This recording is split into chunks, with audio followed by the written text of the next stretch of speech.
জানেন তো, ক্যানাডাতে এই গরমকালে রাস্তায় বেরোলে প্রচুর ধরনের ফলের গাছ দেখতে পাই। যেমন সেদিন আমাদের বাড়ির কাছে হঠাৎই চোখে পড়লো এই গাছটা। তোমরা কি দেখে বুঝতে পারছো এটা কিসের গাছ? আমিও প্রথমে ঠিক বুঝতে পারিনি, তারপর কাছে গিয়ে দেখলাম পুরো গাছ জুড়ে লাল লাল চেরিতে ভরে রয়েছে। মানে চেরির গাছ আমি আসলে আগে কখনো দেখিনি, এখানেই প্রথমবার আমি দেখলাম। আর এখানে চেরি খুবই পাওয়া যায়, আর আমার চেরি খেতে ভীষণ ভালো লাগে। আর নিচে দেখলাম ছোট ছোট চেরিগুলো এরকম পড়েও রয়েছে, মানে কেউ কুড়িয়েও খায় না। আমার মনে হয় না যে এখানে কেউ এরকম কুড়িয়ে কেউ খায়। রাস্তার সাইডে এরকম অনেক ফলের গাছ দেখেছি, ইভেন অনেক আপেল গাছও রয়েছে। আগের বছর দেখছিলাম আপেল গাছগুলোতে আপেল ধরে লাল হয়ে নিচে মাটিতে পড়ে রয়েছে, অথচ কেউ কুড়িয়ে খায় না। জানি না কেন কেউ খায় না। আর এই যে দেখুন, এটা হচ্ছে আরেকটা ফলের গাছ। এই গাছটা নিশ্চয়ই অনেকেই চেনেন, মানে এই ফলটা নিশ্চয়ই অনেকেই জানেন। এটা হচ্ছে মালবেরি।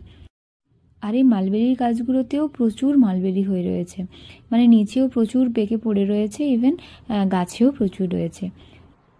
আমি তো গাছগুলোর সাইড দিয়ে পেরোনোর সময় মাঝে মাঝে একটু আধটু তুলে নিই। একটু আধটু তো তোলা যেতেই পারে, তাই না?